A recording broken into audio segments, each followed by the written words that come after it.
જૈન દર્શન એટલે કેવું ખબર છે? ક્યાંય બંધાય નહીં એનું નામ જૈન. વકીલોને પણ પાછા પાડી દે એવું જૈન દર્શન. વકીલો એવું જ કરે ને, ક્યાંય બંધાવાનું નહીં. એટલે સાધુને દીક્ષા લીધા પછી કયો ગ્રંથ શીખવાડવામાં આવે ખબર છે? પહેલો 10 વૈકાર. આ અમારી બાળપોથી. આપણે નાના હતા ત્યારે પહેલાં બાળપોથીઓ આવતી હતી. અત્યારે ઇંગ્લિશમાં શું આવે છે? શું કહેવાય એને? કાંઈ હોય કે ના હોય કે રમત રમાડીને રવાના કરે છે. પ્લે ગ્રુપ તો બરાબર, હે કેજી નહીં યાર, એને ભણા. હવે આ બધા મમ્મીના જવાબ છે ને પપ્પાઓ આપે, ક્યાં ઠેકાણા પડવાના. ચાલો છોડો. 10 વૈકાલિક એ અમારી બાળપોથી છે. એના ચોથા અધ્યયનમાં અમારા સાધુ સાધ્વીને શું કીધું?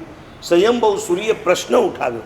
શિષ્ય પૂછે ગુરુને, કહમ ચરે, કહમ ચિઠ્ઠે, કહમ આસે, કહમ સહે, કહમ ભુંજનતો ભાસંતો પાવમ કમમ ન બંધાય.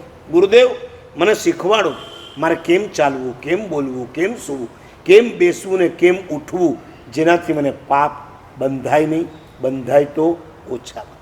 અને ગુરુએ બહુ સરસ જવાબ, 2 અક્ષરનો, જયમ ચરે, જયમ ચિઠ્ઠે, જયમ આસે, જયમ સહે, જયમ ભુંજન તો ભાષણ તો પાવમ કમમ ના બંધાય.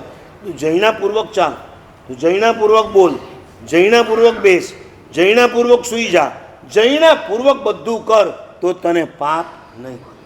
આટલાથી સંતોષ નથી થતો એટલે 10 વૈકાલિકમાં 7મું અધ્યયન છે.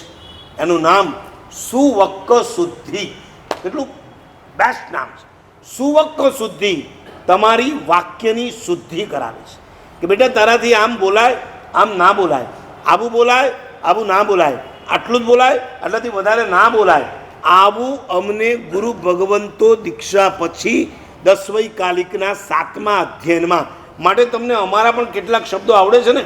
પ્રાય, વર્તમાન, ક્ષેત્ર, આ બધા ક્યાંય બંધાય નહીં એવા. અમારે ત્યાં પધારશો, વર્તમાન છો. અમારે ત્યાં ચોમાસું કરવા આવશો, જેવી ક્ષેત્ર છે. દુનિયામાં ક્યાંય આવું?